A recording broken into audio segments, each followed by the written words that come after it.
Tu és minha canção e eu te louvarei e eu te adorarei.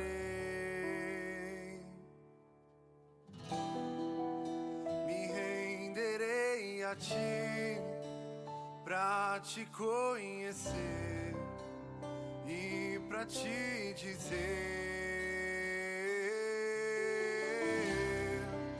te amo, Jesus, te adoro, meu Pai. Vem me quebrar nesse lugar. O meu maior prazer é te adorar, Senhor. Vem me quebrar nesse lugar.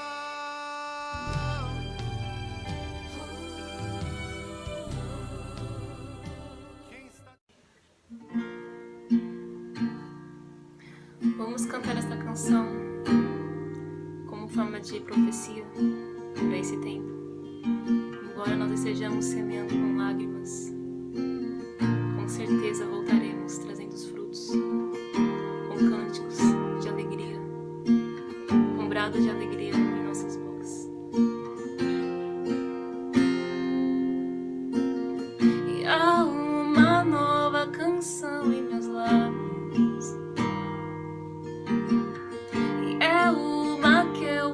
Estou aprendendo a cantar, e é que o Senhor restaurou minha sorte, e eu ainda estou como alguém que sonha. Estou sonhando sonhos de Deus, estou vivendo sonhos de Deus. Há uma nova canção em mim, há uma nova dança em mim. Estou vivendo sonhos de Deus, estou sonhando sonhos de Deus. Há uma nova canção em mim, há uma nova dança em mim. Grandes coisas tem feito o Senhor por nós. Grandes coisas tem feito, por isso estamos alegres. Grandes coisas tem feito o Senhor por nós. Grandes coisas tem feito, por isso estamos alegres. Eu já saí com lágrimas, agora estou em júbilo. Eu já andei chorando enquanto semeava, agora eu volto com frutos. Eu já saí com lágrimas, agora estou em júbilo. Eu já andei chorando enquanto semeava, agora eu volto com frutos. Quem diria que o Senhor faria tudo isso agora aqui comigo? Quem diria que eu viveria toda a vontade do Senhor pra mim? Quem diria que o Senhor faria tudo isso agora aqui comigo? Quem diria que eu viveria toda a vontade do Senhor pra mim? Quem diria que o Senhor faria tudo isso agora aqui comigo? Quem diria que eu viveria toda a vontade do Senhor pra mim? Eu já saí com lágrimas, sim, agora estou em júbilo. Eu já andei chorando enquanto eu semeava, agora eu volto com frutos. Quando o Senhor restaurou a sorte de Sião, ficamos como quem sonha. Então nossa boca se encheu de riso, a nossa língua de júbilo. Então entre as nações se dizia: grandes coisas o Senhor tem feito por eles. Oh, os que com lágrimas semeiam, com júbilo ceifarão. Quem sai andando e chorando enquanto semeia, voltará com júbilo trazendo seus feixes. Aleluia. Eu já saí com lágrimas, agora estou em júbilo. Eu já andei chorando enquanto eu semeava, agora eu volto com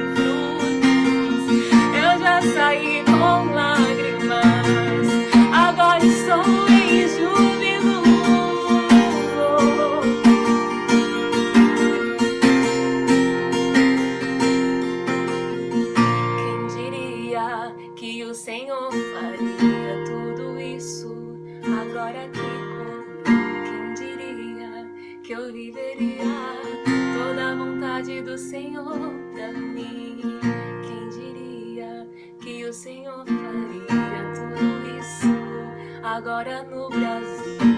Quem diria que o Brasil viveria à vontade do Senhor? Do Senhor, Senhor.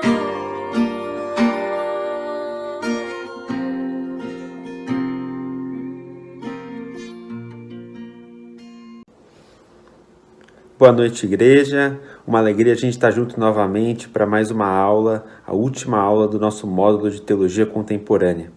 Eu queria agradecer demais ao apóstolo Cristiano Miranda, que esteve conosco nessas aulas, nos abençoou muito.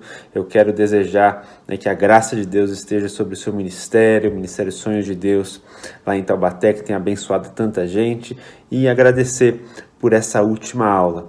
Nessa última aula a gente vai abordar um pouco as consequências e influências da teologia contemporânea para os nossos dias e para a nossa sociedade, e eu tenho certeza que essa aula vai abençoar muito a sua vida.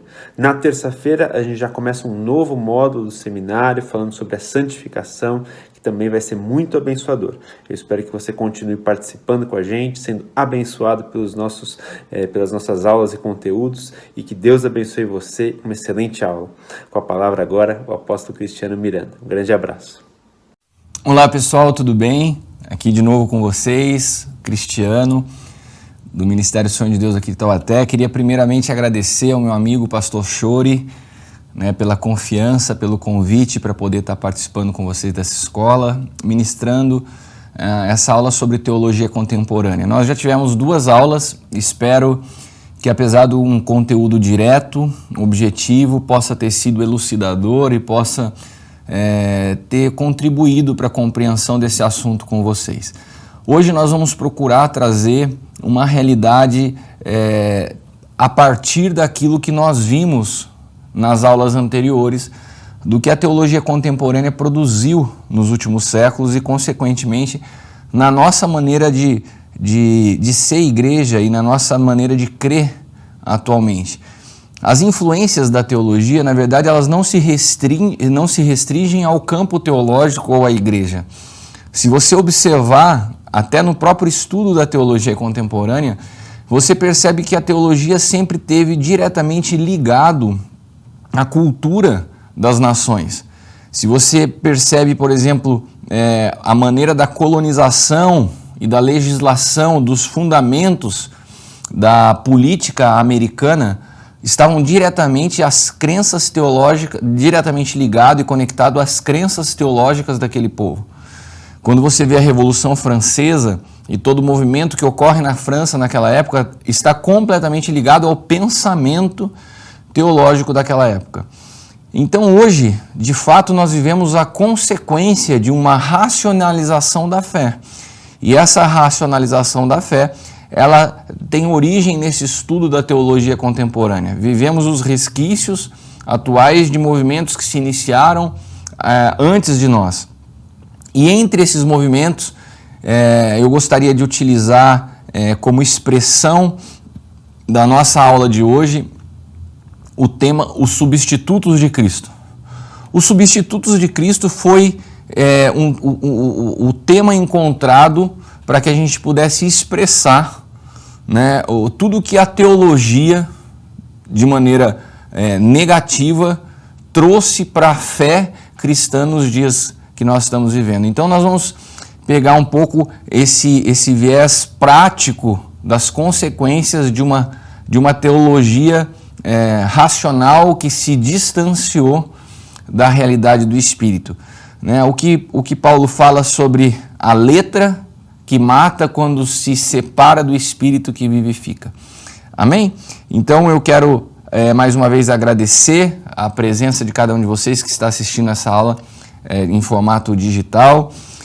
Mais uma vez me colocar à disposição através das redes sociais que eu já passei para vocês nas últimas aulas, Cristiano Miranda AP, e eu posso me colocar à disposição para responder qualquer dúvida, qualquer curiosidade que eventualmente vocês queiram ali. A gente pode estar utilizando isso como ferramenta para uma comunicação, tá bom? Se você me permite, vamos estar orando para iniciar essa aula, para que o Espírito Santo nos conduza e que seja uma aula que possa não só ministrar a você entendimento, mas ao teu espírito vida. Amém?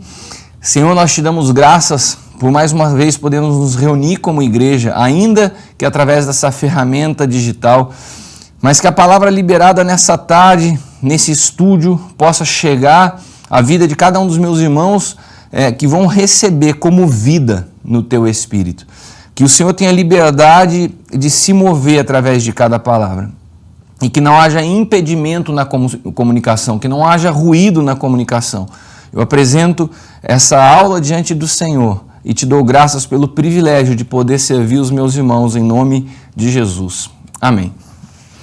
Então nós vamos falar sobre esse assunto bastante interessante, atual, os substitutos de Cristo. E eu gostaria de começar lendo com vocês aqui Romanos 8, 28. A palavra de Deus diz assim: sabemos que todas as coisas concorrem para o bem daqueles que amam a Deus, daqueles que são chamados segundo o seu propósito. Esse é um texto bastante conhecido, mas conforme eu estou compartilhando com vocês aqui o meu esboço para que vocês possam me acompanhar, eu acho que fica mais fácil, né? Mas nós estamos vivendo dias onde de fato se tornou complicado compreender coisas simples. Né? São tantas coisas acrescentadas à fé cristã, há tanto acesso a conhecimento e informação, há tantos educadores e pregadores trazendo instruções na internet e muitas delas divergentes umas das outras, que nós acabamos vendo um grupo de pessoas que pode escolher seus mentores de acordo com seus anseios. E isso é um perigo, né? O livro de Judas no Novo Testamento fala do perigo daqueles que se autoapacentam, que buscam as palavras que caem como uma luva no seu coração. Então, quando você tem a possibilidade de escolher de onde vem a instrução, você filtra aquilo que te satisfaz a tua alma, né? Então, quando nós falamos, por exemplo, somente da centralidade de Cristo como o plano eterno do Pai, de Cristo como a realidade atual da igreja, de Cristo como a fonte de toda transformação de natureza, parece que tudo isso é muito pouco, né? Eu me recordo, e eu tenho falado muito da centralidade de Cristo nos últimos anos, e eu me recordo que certa vez na igreja eu fui ministrar e comecei falando assim: hoje eu vou falar mais uma vez daquilo que eu amo falar, eu vou falar a respeito de Cristo. E eu olhei umas pessoas que fizeram assim, com a cara. E eu falei assim: olha, quando falar de Cristo se torna para você algo cansativo, então nós temos de fato um problema. Porque a gente se habituou com uma cultura de trazer para dentro da igreja tantos assuntos que fogem da realidade, da centralidade de Cristo, que hoje quando você tenta trazer de novo a cultura de Cristo como fundamento principal de tudo, às vezes se torna desconfortável para muitas pessoas que foram criadas em outro sistema. E eu até escrevi aqui que isso é mais ou menos como uma pessoa que passou a vida caminhando de muleta, né? Quando ela é curada, é difícil se adaptar à ausência da muleta. E eu tive uma situação como essa porque eu operei meu joelho 2 vezes, né? Eu rompi o ligamento jogando futebol e todas as vezes na recuperação a sensação que eu tinha é que eu tinha... até minha esposa é fisioterapeuta, ela tem me falado que ultimamente não se tem utilizado muleta na recuperação dessas cirurgias no joelho, né? Mas quando eu operei ainda era. E a realidade é que você começa a se acostumar com aquilo, você fica algumas semanas e parece que nunca você vai se sentir seguro caminhando sem aquelas muletas, né? E quando nós vamos criando muletas na nossa fé, e alguém chega para você e fala: você não precisa disso, né? A sua vida não depende dessas muletas. É a mesma sensação, parece que nós nunca vamos conseguir exercer ou vivenciar um evangelho sem as muletas que foram acrescentadas a ele. Mas dentro desse conceito da teologia contemporânea, que nós pudemos ter uma perspectiva geral do que aconteceu nos últimos séculos e as intercorrências que tivemos na igreja, hoje eu queria poder compartilhar com vocês algumas realidades que foram acrescentadas à nossa fé e que são extremamente perigosas na nossa compreensão do Evangelho e na nossa vivência do Evangelho. Porque estar em Cristo é compreender que todas as coisas cooperam para o seu propósito e não para o nosso. E aqui eu falo especificamente desse texto que nós começamos a ler, né? Sabendo que todas as coisas concorrem para o bem daqueles que amam a Deus, daqueles que são chamados segundo o seu propósito. Esse propósito aqui é o propósito do Senhor. Essa palavra propósito, ela foi um pouco distorcida na nossa compreensão como cristãos, porque muito se fala a respeito, você já deve ter ouvido pessoas assim, curiosas para saber, pastor, eu gostaria de saber qual é o propósito de Deus para a minha vida. Não, nós temos um propósito de Deus e dentro desse propósito de Deus, a minha vida flui em direção a Ele. É como um rio. Um rio é o propósito eterno de Deus. E os afluentes desse rio que correm em direção a esse rio, eles correm em direção ao propósito que é o propósito de Deus. Então nós somos apenas afluentes correndo em direção ao rio maior. A vida não se trata de um propósito pessoal, mas do propósito de Deus, através do qual a minha vida contribui para esse propósito de Deus.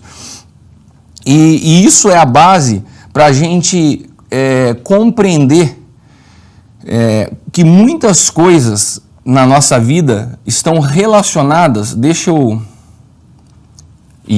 Eu vou deixar a tela assim para que vocês não leiam agora. Estão relacionadas à nossa necessidade de ter o controle.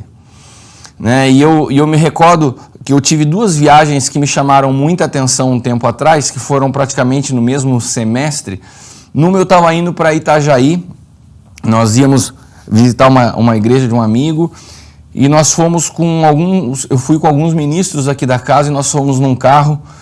E, irmãos, pensa numa viagem que eu entrei no carro, deitei e dormi, foi super tranquila, né? E no mesmo semestre eu fiz uma outra viagem a Cuba, né? E quando eu fui a Cuba, eu fui junto com a minha esposa e com uma profeta aqui da casa. Havia uma conferência para mulheres e um trabalho também que seria realizado com os homens. E quando eu cheguei naquela nação, a gente estava ali com alguns materiais que nós iríamos compartilhar com eles, que estávamos levando para eles. A nossa mala estava carregada de CDs, de Bíblias e enfim.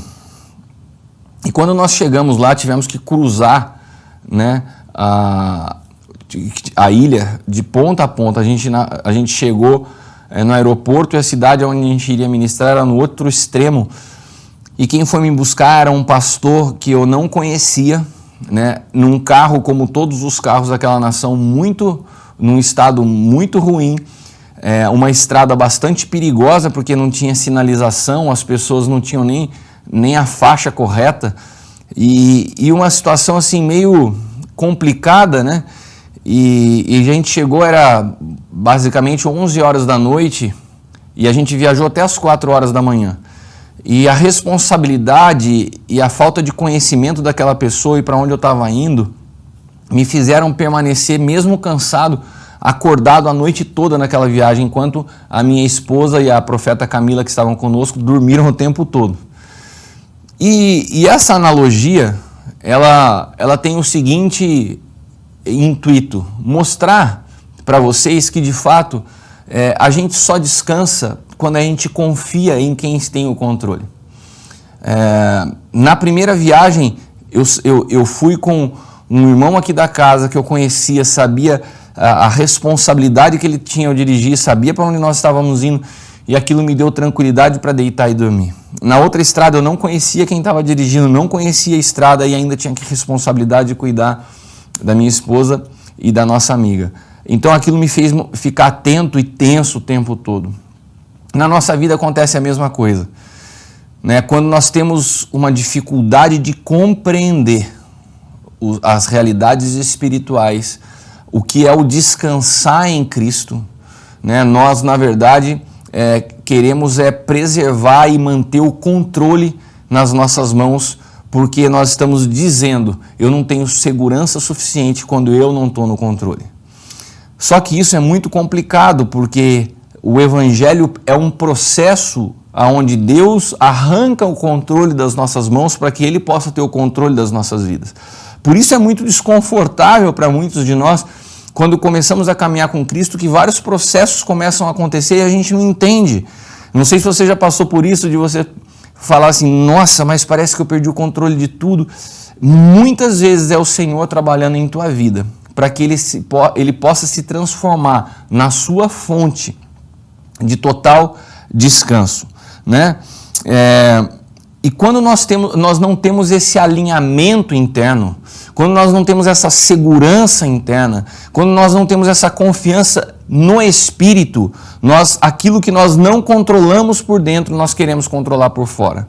Isso é a base de toda pessoa manipuladora, isso é a base de toda pessoa que é insegura. A falta de equilíbrio e de controle interno faz com que a gente tenha a necessidade de produzir controle externo, criando estruturas, tentando fazer, executar, e isso vai nos produzindo um distanciamento muito perigoso, porque ao fazer, ao tomar nas nossas mãos a rédea das coisas, nós vamos tentando produzir elementos que possam suprir essa nossa sensação de insegurança ou de impotência. E na verdade essa sensação é produzida pelo próprio Senhor, que tira algumas coisas do controle para que Ele se torne o nosso lugar de segurança. Mas a gente reluta contra isso. A gente trabalha contra Deus, tentando novamente criar os elementos onde nós possamos nos sentir seguros. Mas a realidade da nova aliança, a realidade do novo pacto, é que fatalmente todos aqueles que querem caminhar com Cristo e viver a plenitude da vida no Espírito vão precisar experimentar um lugar de renúncia e de entrega, principalmente das suas próprias vidas. E nisso existe uma diferença muito clara da teoria para a prática, entre aqueles que buscam para si e aqueles que se entregam e entregam seus interesses. E aqui eu falo da diferença do Cristo ressuscitado e do Cristo crucificado. Essa expressão é utilizada nas Escrituras e às vezes elas passam desapercebidas diante de nós. Qual é a realidade? Por que a Bíblia fala que Paulo anunciava Cristo e a Cristo crucificado? E qual a diferença das expressões que nós muitas vezes vemos também na carta de Paulo do Cristo ressuscitado? Existem duas realidades dessa mensagem. Certa vez eu falei sobre isso para Leila, porque o meu pastor, o apóstolo L, que também é meu sogro, ele usa muito a expressão do Cristo ressuscitado. É uma revelação no seu espírito e ele fala muito de manifestarmos esse Cristo ressuscitado.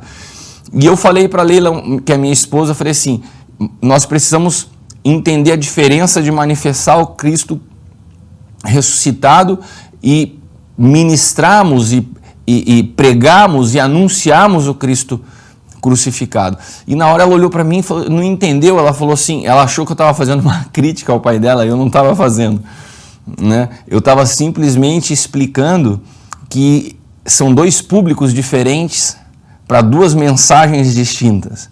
Quando nós anunciamos o Cristo crucificado e quando nós manifestamos o Cristo ressuscitado, nós precisamos diferenciar os dois públicos. E eu quero ler para vocês alguns textos que mostram isso, né? 1 Coríntios capítulo 1, versículos 22 e 23 diz assim: porque os judeus pedem sinal e os gregos buscam sabedoria, mas nós pregamos a Cristo crucificado, que é escândalo para os judeus e loucura para os gregos. Aqui Paulo já dá um panorama para quem ele pregava o Cristo crucificado. 1 Coríntios capítulo 2, versículos 1 e 5. E eu, irmãos, quando fui ter convosco, anunciando-vos o testemunho de Deus, não fui com sublimidade de palavras ou sabedoria, porque nada me propus saber entre vós, senão a Jesus Cristo, e este crucificado. E eu estive convosco em fraqueza, em temor, em grande temor. E a minha palavra e a minha pregação não consistiram em palavras persuasivas de sabedoria humana, mas em demonstração de espírito e poder, para que a vossa fé não se apoiasse em sabedoria dos homens, mas no poder de Deus. Gálatas 6,14. Mas longe esteja de mim de gloriar-me, a não ser na cruz do nosso Senhor Jesus Cristo, pela qual o mundo está crucificado para mim e eu para o mundo. Romanos 6,6. Sabendo isto, que o nosso homem velho foi com ele crucificado, para que o corpo do pecado seja desfeito, para que não sirvamos mais ao pecado. Então Paulo tinha a missão de anunciar o evangelho aos gentios. Ele foi um homem conduzido pelo Senhor a um processo de morte e ressurreição. Vocês se lembram disso? Acho que eu até falei nas aulas passadas da experiência com Paulo, da experiência de Paulo ao conhecer a Cristo, os seus olhos naturais se fecharem para que os seus olhos espirituais se abrissem. Ele foi conduzido por um processo de morte do eu, para que a vida de Cristo fosse formada nele, a tal ponto que ele chega a dizer: não vivo mais eu, mas Cristo vive em mim. E a vida que eu vivo na carne, vivo pela fé do Filho de Deus. Será que isso foi exclusividade para Paulo, ou isso tem a ver comigo e com você hoje? Evidentemente tem a ver comigo e com você hoje. Esse é o alvo para todos nós. Não vivo mais eu, mas Cristo vive em mim. Então esse processo precisa ser conhecido para que nós possamos experimentá-lo. Esse processo de morte e ressurreição. Porque o apóstolo Paulo, de fato, foi o apóstolo que mais conheceu a realidade, mais provou da realidade da nova aliança, do novo pacto.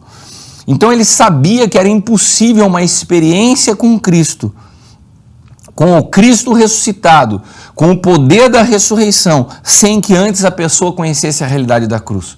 Então por que ele pregava a Cristo e a Cristo crucificado? Porque havia um alvo, levar os gentios a conhecer Cristo através da cruz. Porque se eles fossem incluídos na morte de Cristo, também seriam incluídos na sua vida. Então, quando nós falamos do Cristo ressuscitado, nós estamos falando para pessoas que já nasceram de novo, que já tiveram a experiência com a cruz. Quando nós falamos do Cristo crucificado, nós estamos falando para aqueles que precisam conhecer o Senhor, experimentar a morte do eu, porque através da morte do eu, nós podemos experimentar o poder da ressurreição. E ainda hoje, essa é a nossa realidade. Nós precisamos seguir anunciando o Cristo crucificado, pregar a necessidade da cruz, o poder de aniquilar o pecado através da crucificação de Cristo. E para aqueles que estão em Cristo, que conheceram sua morte, como eu disse, resta a responsabilidade de que Ele nos governe por completo e assim a gente possa manifestar a vida do Cristo ressuscitado, que é o que diz Colossenses capítulo 3, versículo 1. Portanto, se já ressuscitastes com Cristo, buscai as coisas que são de cima, onde Cristo está sentado à destra de Deus. E nesse texto é interessante, porque Paulo fala assim, se já ressuscitaste com Cristo, Eu até escrevi aqui, se já ressuscitaste. Por quê? Porque muitas vezes a gente está falando para um público que está ouvindo a palavra, mas ainda não experimentou a ressurreição. Ainda não nasceram de novo. Eles estão presos a uma estrutura de conhecimento teológico. E a gente vai voltar aqui o gancho da teologia contemporânea. Tem muitas pessoas hoje, e eu creio que não é o teu caso que está acompanhando essa aula, que buscam a teologia simplesmente como fonte de conhecimento e informação, mas não há vida impartida, não há transformação interior. Então Paulo fala a esse público que ouvia a palavra, mas não experimentava através da cruz o poder da ressurreição. Então ele fala assim, se já ressuscitaste com Cristo, então nós buscamos as coisas do alto. Não faz sentido eu buscar a Cristo para simplesmente a realização das coisas naturais da minha vida. O evangelho que busca a Cristo para somente atender às suas necessidades pessoais é o que a gente viu na última aula. Isso tem base na teologia da prosperidade. O colocar Deus na parede para a solução dos meus interesses. Então, Paulo tinha ciência que havia uma classe de cristãos que não tinha experimentado a Cristo na sua morte e, consequentemente, uma nova vida. E quando nós não conhecemos Cristo através da cruz, nós vamos perigosamente criando um evangelho racional. Por quê? Porque é o evangelho que nasce a partir de uma mente adâmica. E a realidade de Adão está centrada na árvore do conhecimento. E qual é esse evangelho adâmico? Ele é fruto das nossas experiências, dos nossos achismos, dos nossos estudos e das nossas influências teológicas e filosóficas.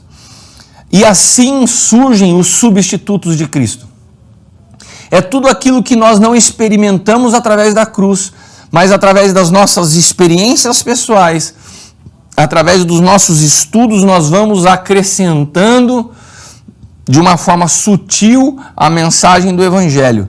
Não daquilo que foi nos revelado pela fé, mas daquilo que nós testamos em laboratório, sabe? Aquele conhecimento que foi que nasceu através de uma racionalização, através de um estudo, mas não através da vida. E dentre tantos outros substitutos de Cristo, existe um grande perigo que se chama imaginação. Eu coloquei aqui até um exemplo que eu tive anos atrás com o Reinaldo Azevedo da Jovem Pan. E eu queria que você guardasse essa frase. O nosso maior problema não é o desconhecimento, mas a imaginação. Por quê? Quando nós reconhecemos que não conhecemos algo, nós temos um vazio que pode ser preenchido. Eu me lembro que ainda jovem, fazendo faculdade de engenharia, eu tinha uma fome pela presença de Deus. Eu tinha sede por conhecer ao Senhor. Eu tinha um vazio que precisava ser preenchido. Então foi fácil, quando eu me encontrei com Cristo, eu me render por completo. Agora eu percebo hoje em dia que tem pessoas que elas vão preenchendo essa fome, essa sede por Deus, com aquilo que eles imaginam ser Deus, e daí é um perigo. Sabe por quê? Porque quando você preenche esse vazio com o fruto da imaginação, você preencheu esse espaço, então você se sente tendo preenchido um vazio que passa a ser ocupado não pela verdade, mas por aquilo que você imagina ser a verdade. Então você criou um substituto da verdade, um substituto de Cristo. E a imaginação, ela nasce também de uma raiz teológica. Porque o que é a teologia, senão um homem tentando explicar a Deus? A teologia basicamente é isso. O homem tentando explicar a Deus. Agora, Deus não se explica, Deus se experimenta. A palavra de Deus diz: provai e vede que o Senhor é bom. Deus precisa ser experimentado, Deus precisa ser vivido, Deus precisa ser desfrutado. Então essa teologia que não nasce do Espírito, mas que nasce só do conhecimento, e eu digo só porque o conhecimento em si não é ruim, mas o conhecimento na raiz errada. E qual é a raiz errada? A árvore do conhecimento. Porque existe a árvore da vida. E eu posso buscar na árvore da vida também o conhecimento, mas esse conhecimento não é morte. E eu coloquei aqui para ilustrar uma experiência que eu tive anos atrás.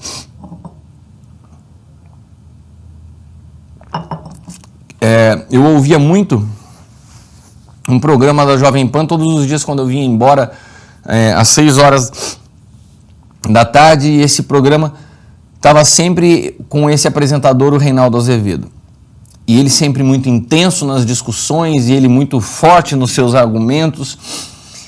E naquela época não tinha YouTube, não tinha televisão, e eu nunca tinha visto o rosto do Reinaldo, nunca tinha visto a pessoa do Reinaldo Azevedo. E é muito interessante, não sei se você já passou por isso, quando você vai ouvindo alguém que você nunca viu, você vai criando uma imagem de como você acha que é a pessoa. Irmãos, e eu ouvindo tanto ele, a força com que ele debatia, com que ele argumentava, eu criei a imagem para mim do Reinaldo Azevedo, de um homem forte, de um homem, não sei, na minha cabeça, na imagem que eu criei, um cara grande, forte, contundente. E eu me lembro que um dia eu estava em casa e um programa de entrevista falou: nós temos hoje aqui, eu nem estava vendo, era a minha esposa que estava assistindo, ela falou assim, e estava no programa falando assim: hoje nós vamos estar recebendo aqui o Reinaldo Azevedo. Eu corri lá para ver, falei: pô, quero ver quem que é. Quando eu olhei, eu fiquei tão frustrado, porque para mim era tão oposto ao que eu criei na minha imaginação, a figura de um homem já mais frágil, mais fraco, usando um chapéuzinho, né? E por que isso é uma ilustração só para você guardar o que eu estou falando? Porque o problema da imaginação é que você substitui a realidade por aquilo que você pensa na sua cabeça como é. Então, muitas vezes nós vemos teólogos que se familiarizaram com as palavras de Deus, mas não conhecem a luz que pode iluminar o interior, que é Cristo. E sem a luz que é Cristo, essa imaginação, ela entrará em ação substituindo ao Senhor por aquilo que você pensa ser o Senhor. É a chamada fé racional. É aquilo que você pensa na sua mente, nas suas estruturas de pensamento, como deve ser o Senhor, através do que você estudou, das suas experiências de vida, daquilo que te falaram. E a revelação do Senhor, ela não pode ter outra fonte a não ser o Espírito. É através do Espírito que nós conhecemos ao Senhor. E muitos que utilizam a imaginação do que pensam ser o Senhor, acabam criando um evangelho próprio, respaldado, muitos em teses bem elaboradas, estudos e conhecimento, porque normalmente quem tem essa experiência de criar um evangelho pessoal a partir de sua própria experiência, ele nasce dessa raiz adâmica, e essa raiz adâmica tem sempre os mesmos elementos. Algo que satisfaça as nossas necessidades pessoais e que faça sentido para a nossa mente natural. Então você ouve e fala assim, nossa, é interessante o que ele está falando, faz sentido. Mas muitas vezes, para caminhar com Deus, o evangelho não vai fazer sentido. A teologia, ela não é capaz de trazer sentido às realidades bíblicas. Tem coisas que não fazem sentido. Assim como toda a construção da história feita por Deus não faz sentido. Você vê, por exemplo, a muralha de Jericó sendo derrubada no grito. Quando, em outro momento, você vê Deus utilizando dessa estratégia para derrubar uma muralha? Ou para vencer uma guerra? Nunca mais. Quando você vê Jesus, por exemplo, curando o cego, para um, ele manda cuspir na terra, ele gospe na terra, faz lodo, passa no olho da pessoa, no outro ele impõe as mãos, ele nunca fazia da mesma forma. Sabe por quê? Porque Deus, ele é soberano, Deus é uma pessoa, não é uma estrutura teológica pronta. Ele não é uma caixinha de fósforo que a gente pode encaixar os nossos pensamentos em algo pré-formatado. E nós muitas vezes queremos dar respostas prontas para todas as situações da vida, onde esse Deus dinâmico, que tem seus fundamentos eternos, mas as suas movimentações e a sua maneira de interagir com cada pessoa é única. Porque ele não cria bando, ele cria filhos com identidade únicas. Então, nós precisamos entender que o evangelho não está para satisfazer as nossas necessidades pessoais e nem para atender e fazer sentido para a nossa mente natural. Provérbios 23, versículo 7, a parte 1 diz assim, porque como imaginou no seu coração, assim é ele. A imaginação é tão perigosa que ela tem o poder de determinar a realidade da tua vida. A imaginação de quem é Cristo, a imaginação do que é ser igreja, a imaginação daquilo que eu acho que é a minha responsabilidade no corpo de Cristo, tem tomado a realidade dos nossos púlpitos nas mensagens atuais. Por quê? Porque tudo vai nascendo a partir da imaginação. Eu até escrevi aqui o Antigo Pacto, é um pacto de sombras e figuras, é como um livro de receita. Já o Novo Pacto, que ele é 100% espiritual, é como se fosse o prato posto para ser servido e provado. Então, se nós não entendemos as realidades do Antigo Pacto, que é a somatória de todos os pactos feitos entre Deus e os homens, e o Novo Pacto, que é superior a todos os que antecederam, que a movimentação de Deus no Novo Pacto é diferente como Deus se movia nos antigos, a gente vai começar hoje, ao invés de desfrutar do prato que está servido, ficar querendo simplesmente apreciar o cardápio. Não, irmãos, nós estamos num tempo onde nós precisamos desfrutar que o prato está colocado à mesa. Cristo está disponível para ser provado como vida, para ser experimentado, para que ele se torne um contigo, para que ele venha habitar em você e absorva a sua vida por completo, ao ponto que eu e você possamos dizer, não vivo mais eu, É Cristo que vive em mim. Qual é a minha teologia? A minha teologia é a vida de Cristo fluindo. É a vida de Cristo me governando. A Bíblia fala, eu tenho a mente de Cristo. Os meus pensamentos já não são meus. Já não tem como fundo atender aos meus interesses, mas ao propósito eterno do Pai. Quem não provou, quem não experimentou, continua fazendo conjecturas daquilo que ainda é uma teoria. Então, com isso eu finalizo aqui o primeiro subelemento que a gente precisa estar atento como substituto de Cristo, que é a imaginação. Amém?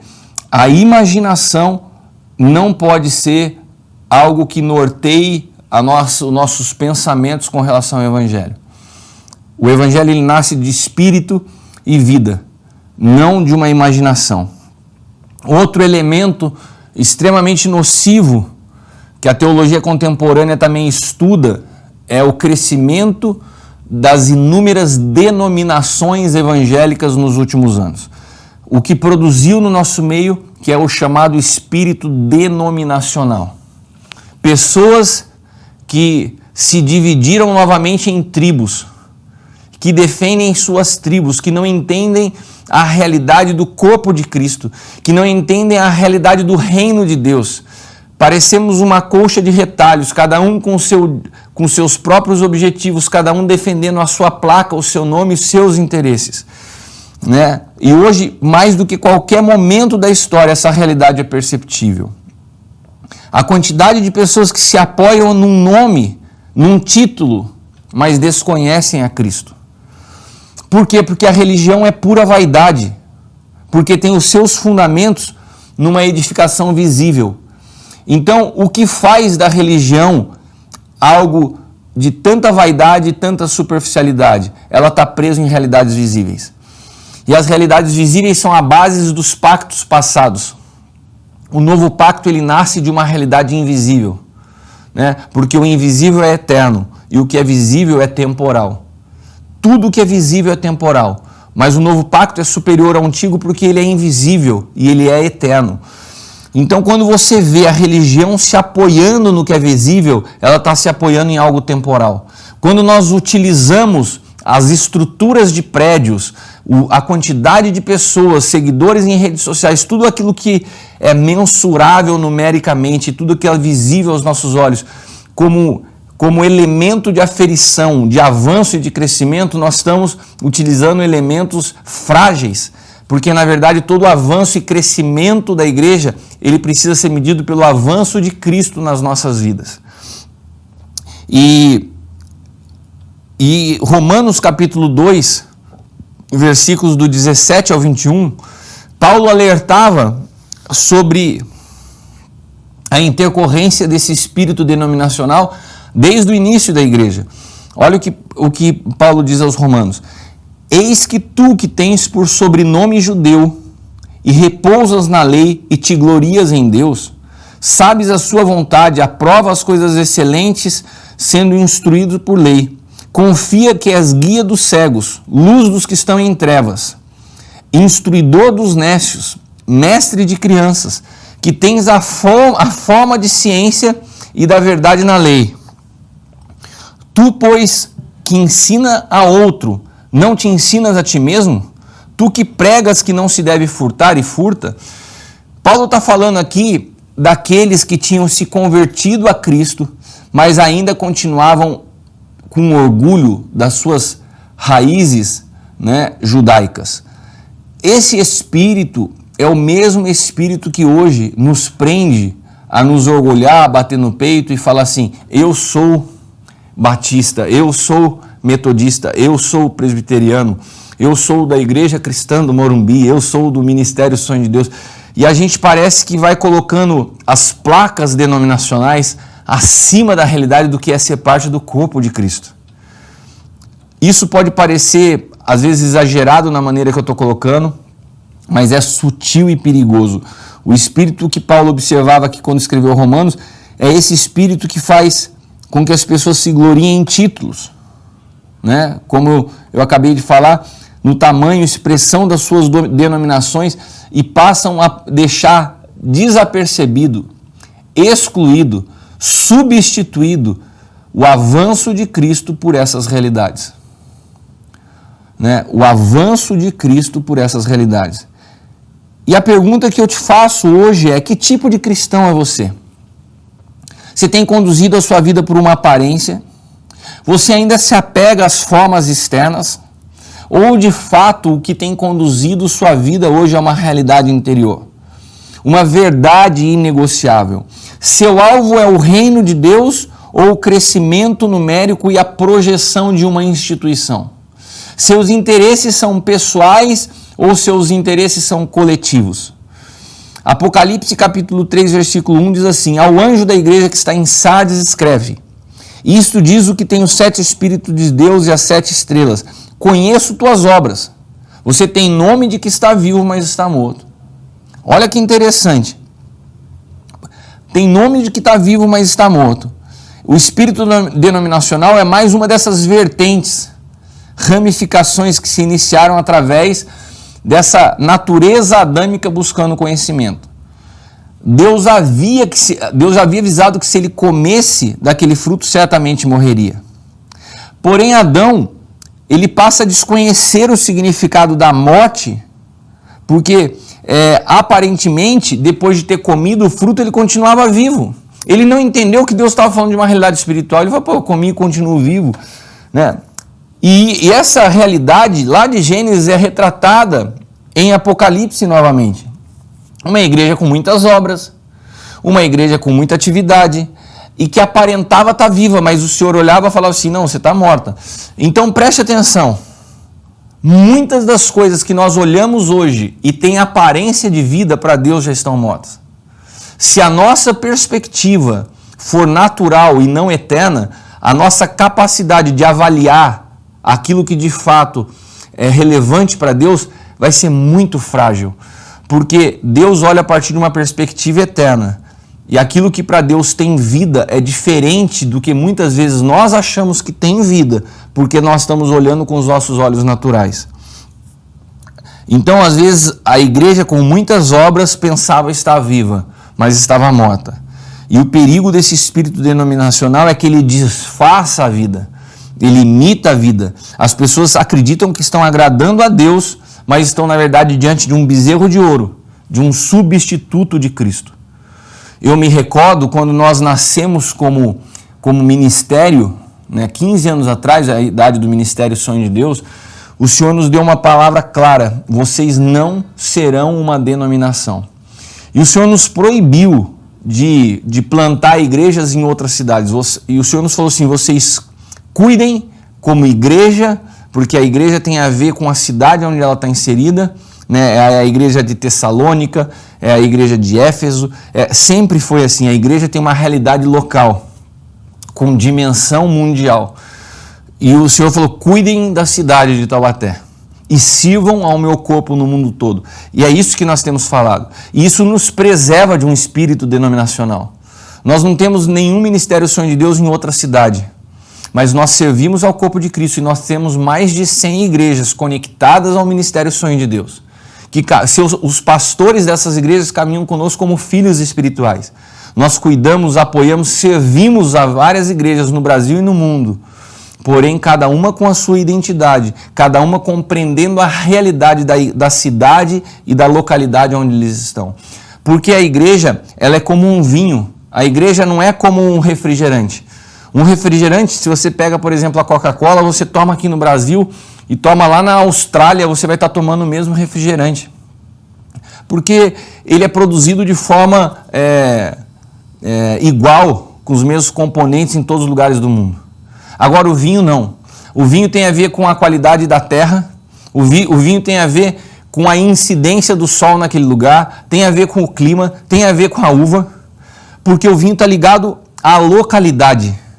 Então a igreja, ela não pode ser como um refrigerante que você replica, que você usa como uma franquia, uma marca. Aquilo que deu certo aqui, deixa eu implantar em outro lugar do mundo. Não. A igreja é o corpo de Cristo, que tem a sua peculiaridade para atingir a cultura e a realidade de uma nação, de uma cidade ou de um povo. Então o espírito denominacional, ele disfarça a vida, ele imita a vida. E a gente precisa estar muito atento, porque se a imaginação é um espírito, se a imaginação pode se tornar um substituto de Cristo, eu posso te afirmar que o espírito denominacional tem sido um grande substituto de Cristo. A gente troca a vida de Cristo por um ativismo religioso e a gente acha que tem a vida. Igual a frase que eu coloquei aqui, quando muitas vezes nós estamos diante de um bezerro de ouro.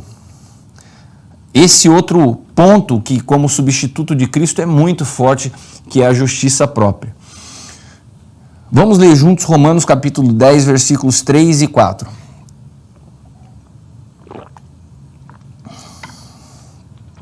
Porquanto não conhecendo a justiça de Deus e procurando estabelecer a sua própria, não se sujeitaram à justiça de Deus, pois Cristo é o fim da lei para justificar a todo aquele que crê.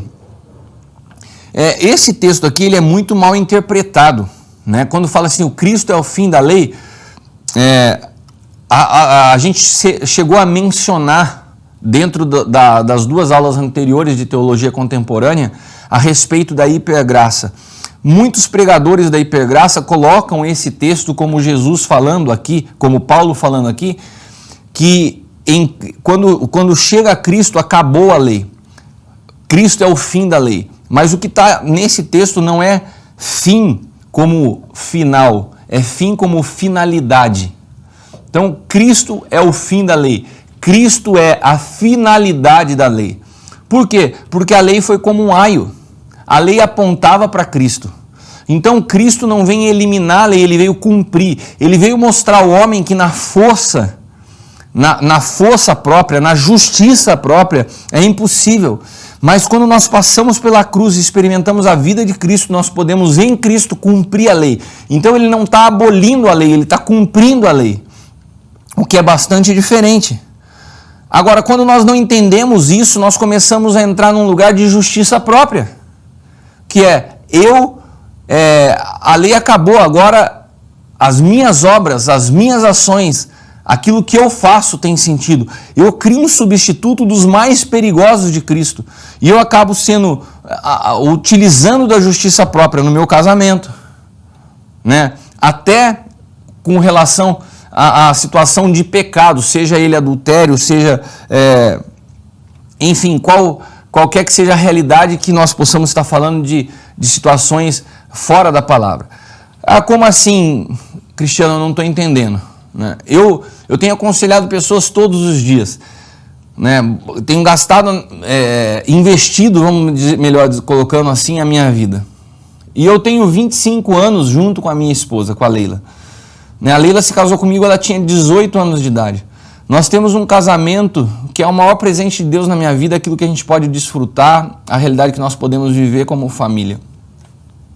E muitas vezes eu tenho que aconselhar pessoas que estão passando por uma situação de adultério, pessoas que estão enfrentando situações de pornografia. E quando eu me deparo com cada uma delas, eu não posso olhar para aquilo que eu vivo no meu casamento e me sentir melhor do que essas pessoas. Eu não posso olhar as áreas que vão bem na minha vida e achar que por causa disso eu estou numa posição superior aos outros. Quando eu olho para alguém a partir daquilo que eu acho certo em mim e analiso o outro ou olho de uma maneira superior, eu estou atuando a partir de uma justiça própria. Por quê? Porque quando eu entendo a cruz de Cristo, eu entendo que a cruz nivela. Reis e ladrões estão juntos na cruz. Porque ali é o fim de toda a lei, é o fim de todo esforço pessoal. Todos nós precisamos chegar a esse lugar onde reconhecemos a nossa total dependência do Senhor. Onde nós percebemos que nós não merecíamos tamanho perdão. E aí tanto faz, né, o adúltero que teve um caso de traição ou aquele que apenas olhou. Aquele que está enfiado em pornografia ou aquele que já passou por uma situação de assassinato. A graça de Deus, ela é chocante porque ela é incompreensível pela justiça própria. Por isso a justiça própria ela é tão perigosa, porque ela começa a criar elementos que tentam substituir o sacrifício perfeito de Cristo, que nos iguala, que nos chama a uma realidade de unicidade, nos tornamos um em Cristo. Porque o que me torna agradável a Deus não são os meus atos de justiça, mas Cristo em mim.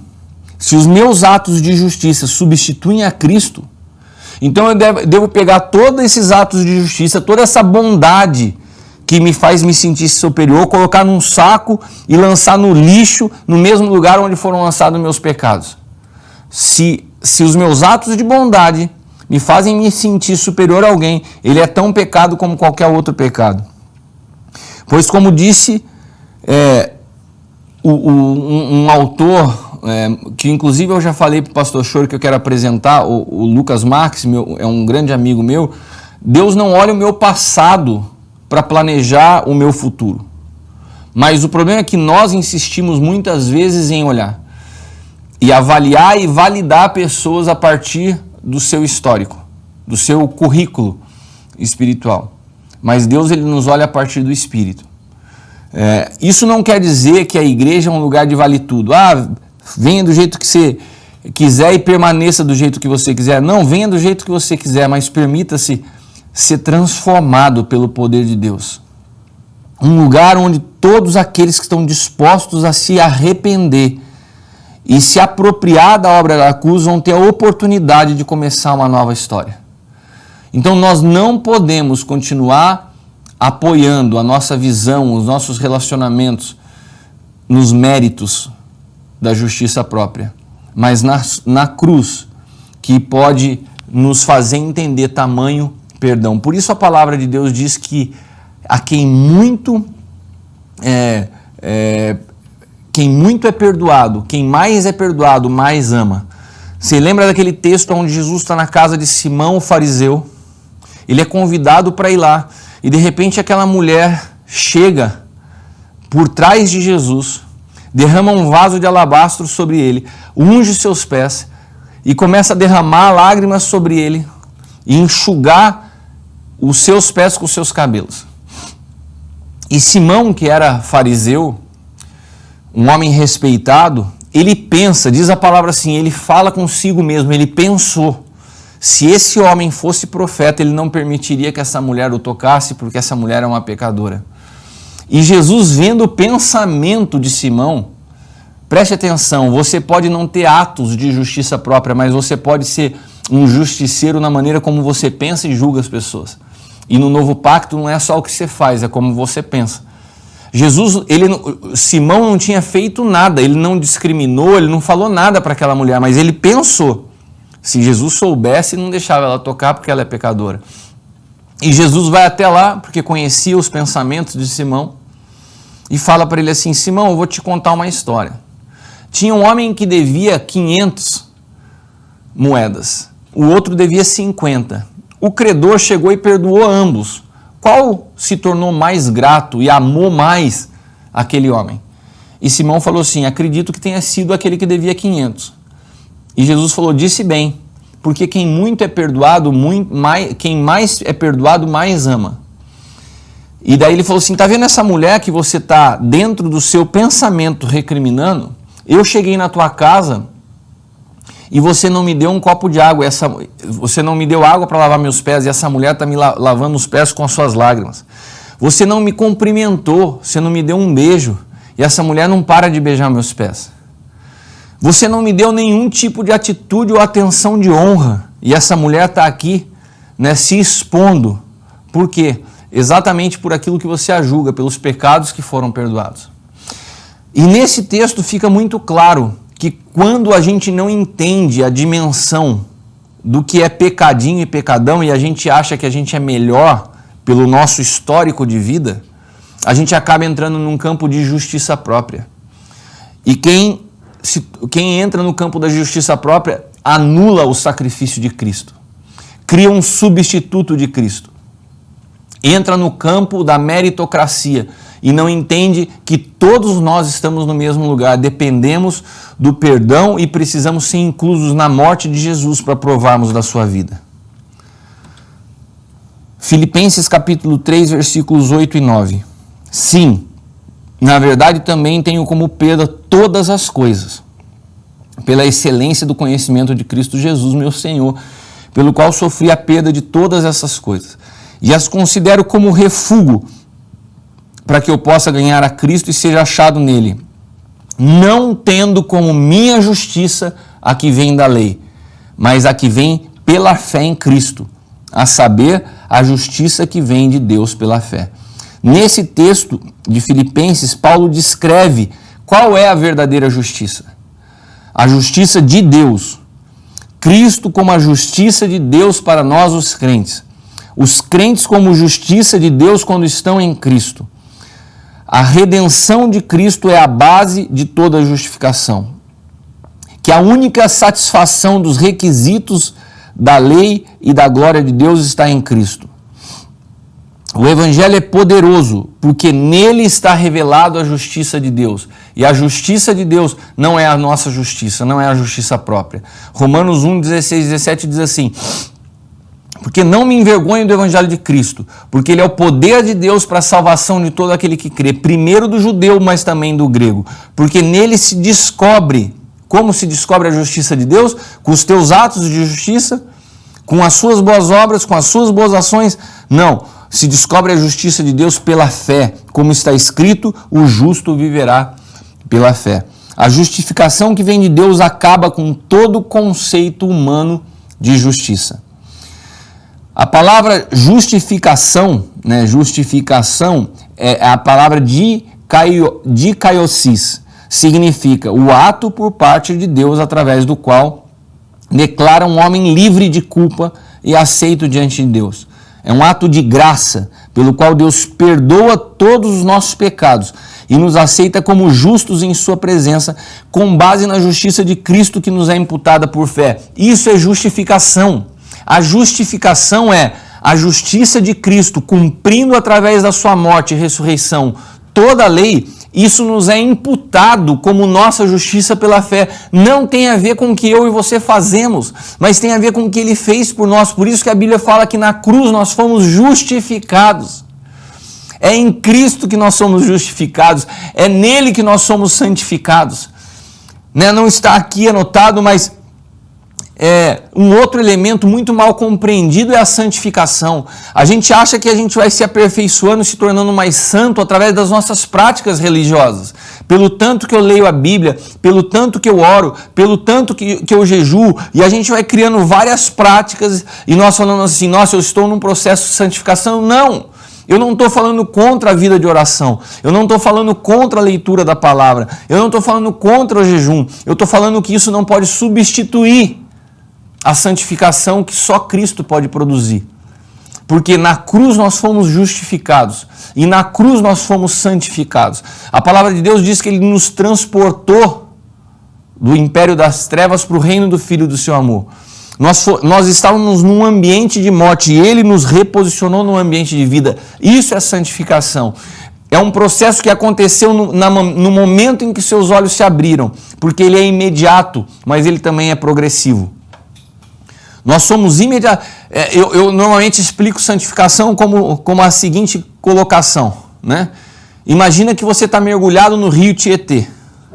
E daí o Senhor arranca você desse rio Tietê, que você estava ali por algum tempo, e te mergulha num rio de águas limpas e cristalinas. Isso foi imediato. Mas a limpeza de tudo aquilo que já estava enrustido em você, por causa daquela água contaminada, ela ainda tem um processo, até que essa água desse rio novo, essa água limpa, essa água viva, possa te lavar por completo. Esse é um processo, exatamente assim é o processo de santificação. Nós somos arrancados de um ambiente e colocados em outro imediatamente. Então a santificação é imediata, mas ela também é progressiva, porque ela segue atuando em nós. Mas não depende das nossas práticas. Então, quando nós criamos essas práticas que tentam ocupar o lugar daquilo que Cristo produziu para nós, nós estamos construindo um substituto de Cristo. Um outro assunto também delicado e tem a ver com a teologia contemporânea são os elementos de culto. Quantas coisas mudaram nas liturgias dos nossos cultos nos últimos anos? Nós não precisamos nem vasculhar os últimos séculos, como a gente fez nas aulas anteriores. Veja os últimos 20, 30 anos da igreja, né? A música, por exemplo. Música se transformou em sinônimo de adoração. E na Bíblia a música é apenas mais uma ferramenta que pode ser utilizada para adoração. E ela ocupou um papel em um lugar porque muitas vezes ela satisfaz a alma. Elas podem ser uma expressão de adoração, mas quando as suas letras, melodias e ministrações vierem carregadas da vida de Cristo. Nós tivemos uma escola de louvor e adoração recentemente aqui na casa, e eu fiquei muito assustado conversando com alguns ministros, falando de como se produz música hoje. Algumas das músicas mais cantadas hoje entre as igrejas são músicas que estão sendo construídas através de algoritmos. Pasmem, mas existem uns tipos de robôs que conseguem vasculhar, né, as redes sociais, as plataformas de música e pegar entre as músicas mais tocadas, mais ouvidas ou de maior sucesso, alguns elementos comuns, de timbres, de ritmos, de palavras utilizadas, e eles vão criando toda uma estrutura para que você produza uma canção que vá se tornar comercial, né, e palatável a todos os gostos, né, que é o alvo hoje das produtoras. Essas músicas, elas nascem falando de Deus, mas elas já nascem prostituídas na sua motivação, porque o foco não é Deus, o foco é o comércio. E a música ocupou um espaço indevido na liturgia do culto. Hoje existem igrejas, existem denominações que trabalham a música como um elemento que ocupa a maior parte do culto. A plataforma é dada a pessoas completamente despreparadas e com uma vida completamente fora da presença do Senhor. Os microfones são dados a essas pessoas, elas estão exercendo influência sobre a igreja brasileira, porque a música ocupou um lugar na liturgia do culto que substituiu a vida de Cristo. Nós já não nos preocupamos mais se há uma vida de Cristo fluindo, desde que o músico, desde que a banda possa promover canções que agradem as pessoas e que atraiam pessoas. Isso é culpa nossa como ministros e líderes, criando diante dos nossos olhos substitutos de Cristo. O misticismo, tão presente hoje em grandes denominações, a dependência de fatores externos, os amuletos gospel. Nós estamos em tempos de uma pandemia e em meio a essa realidade vemos igrejas chamadas evangélicas vendendo feijão com poder para prevenir o vírus. A gente viu isso acontecer diante dos nossos olhos no Brasil. O que leva as pessoas a acreditarem nisso? O desconhecimento de Cristo. Quando a gente vê o quanto nós nos distanciamos de Cristo, o quanto a nossa teologia se distanciou da verdade, quando a gente vê que um absurdo desse pode ser aceito por um grupo de pessoas. Um outro elemento de culto bastante nocivo, que não é nocivo só hoje, mas Paulo já alertava sobre isso em várias das suas cartas, é o judaísmo. Paulo repreendeu os Gálatas muitas vezes a respeito disso. Olha o que diz Gálatas 3, 27 ao 29. Porque todos quanto fomos batizados em Cristo, vos revestistes de Cristo. E agora não há mais judeu nem grego, nem escravo nem livre, não há homem nem mulher, porque todos vós sois um em Cristo Jesus. E se sois de Cristo, então sois descendência de Abraão e herdeiros conforme a promessa. Hoje Deus tem um povo que o representa sobre a face da terra, que é a igreja, o corpo do seu Filho. Estar em Cristo é estar fora da lei, no sentido de que eu não estou cumprindo, que eu não estou fazendo para ser, mas eu estou incluso naquilo que Jesus já fez. Isso é estar fora da lei. Eu estou fora do ambiente jurídico da lei porque eu estou em Cristo. E fora também das práticas da religião judaica. Você trazer para o culto elementos como o kippá, o talite, batismo no Rio Jordão, óleo consagrado do Monte Sinai, circuncisão, elementos do culto judaico, a fé cristã, isso é um substituto de Cristo, porque não existe nenhum tipo de poder nisso. E quando você traz de volta, você cai na mesma exortação que Paulo deu aos Gálatas 2000 anos atrás. Gálatas capítulo 3, versículos 1 e 3 diz assim: ó insensatos Gálatas, quem vos fascinou a vós, cujos olhos foi representado Jesus Cristo como crucificado? Só isto quero saber de vós. Foi por obras da lei que recebeste o Espírito Santo, pelo ouvir com fé? Sois vós tão insensatos, tendo começado pelo Espírito. É pela carne que agora acabareis? Então Paulo alertava aos Gálatas de trazer de volta aquilo que já estava eliminado a partir de Cristo. E a minha oração é para que essa aula possa contribuir para que você possa se despojar do velho homem em suas práticas religiosas. Que possamos ter mais luz na realidade do que é o Evangelho. E todos os elementos introduzidos pelo homem, como a imaginação, justiça própria, o espírito denominacional, esses elementos de culto, tudo aquilo que possa se tornar um substituto da vida de Cristo em você, possa ser discernido e percebido por você no Espírito. E que assim possamos seguir crescendo naquele que é o cabeça, o princípio e o fim, que é Cristo. Quero ler para vocês esse texto, Efésios capítulo 4, versículos do 11 ao 24, e com isso nós vamos estar concluindo a aula de hoje. Ele deu uns como apóstolos, outros como profetas, evangelistas, pastores e mestres, tendo em vista o aperfeiçoamento dos santos para a obra do ministério, a edificação do corpo de Cristo, até que todos cheguemos à unidade da fé e o pleno conhecimento do Filho de Deus, ao estado de homem feito à medida da estatura da plenitude de Cristo, para que não sejamos mais meninos inconstantes, levados ao redor por todo o vento de doutrina, pela fraudulência dos homens, pela astúcia tendente à maquinação do erro. Antes, seguindo a verdade em amor, cresçamos em tudo naquele que é o cabeça, Cristo, do qual o corpo inteiro bem ajustado e ligado pelo auxílio de todas as juntas, segundo a justa operação de cada parte, efetua o seu crescimento para a edificação de si mesmo em amor. Portanto, digo isto e testifico no Senhor, para que não mais andeis como os gentios, na verdade da sua mente, entenebrecidos no entendimento, separados da vida. Irmãos, veja o que o apóstolo Paulo está alertando.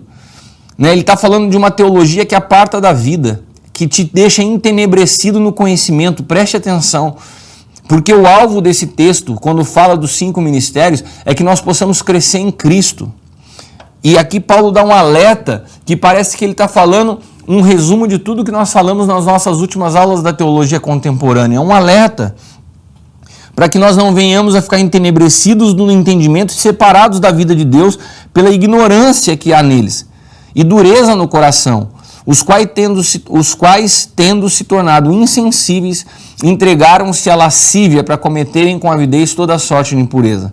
Mas vós não aprendestes assim a Cristo, se é que o ouvistes e nele fostes instruídos, conforme a verdade em Jesus, a despojar-vos quanto ao procedimento anterior do velho homem, que se corrompe pelas concupiscências do engano, e vos renovar no espírito da vossa mente, e a vos revestir do novo homem que, segundo Deus, foi criado em verdadeira justiça e santidade. Irmãos, se vocês de fato querem a Cristo, preparem-se para uma nova vida. A nova vida não é a sua vida melhorada. Não é um tratamento para controlar os seus maus hábitos. Não é uma teologia que te faça intelectual da fé. Mas é essa vida zoe, a vida no Espírito, nova, empolgante, dirigida e controlada somente por Ele. Amém? Com isso, eu gostaria que nós pudéssemos estar encerrando a aula de hoje, mas eu queria, antes disso, estar orando com você. Queria estar orando, agradecendo mais uma vez a oportunidade por esse tempo que nós tivemos juntos e orar para que essa aula possa te despertar, para que a teologia possa ser uma ferramenta saudável e não simplesmente mais uma prateleira de acúmulo de conhecimento na tua história e na tua vida. Senhor, eu quero te agradecer pela vida de cada um dos meus irmãos. Quero te agradecer pela vida do pastor Chori, pela Igreja Cristã do Morumbi e por cada um dos alunos que vão assistir essa aula. Que essa palavra possa, Pai amado, trazer vida em seus espíritos e que possa nos alertar e nos despertar para aquilo que muitas vezes é introduzido como muletas na fé cristã, mas se transformam em substitutos de Cristo. Pai, nada pode substituir a vida do teu filho em nós. Nada pode substituir a justificação que vem pela fé. Nada pode substituir a santificação que vem através da obra da cruz. Nada pode substituir a vida, Pai amado, que foi dada, que foi ofertada, que foi semeada pelo Senhor através do Filho. A semente incorruptível que veio ao mundo para produzir um novo homem. Pai amado, e nós somos esse novo homem, o corpo de Cristo, cujo Senhor é o cabeça. Obrigado, Pai, que essa ministração possa trazer vida e possa dissipar, desfazer todo engano que poderia haver nessa área na vida dos meus irmãos. Eu declaro a tua graça e o teu favor sobre a vida deles. Que eles aprendam a descansar no Senhor, na certeza de que o Senhor tem o controle sobre todas as situações da nossa vida. Nós declaramos que te amamos e somos gratos por tudo que o Senhor tem feito, em nome do teu Filho Jesus. Amém? Muito obrigado, que Deus os abençoe e até uma próxima oportunidade. Tchau!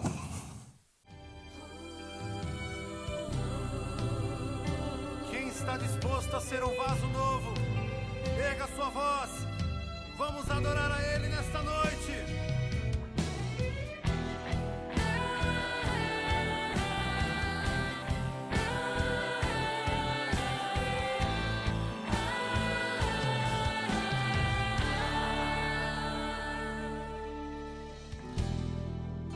Tu és minha canção e eu te louvarei e eu te adorarei.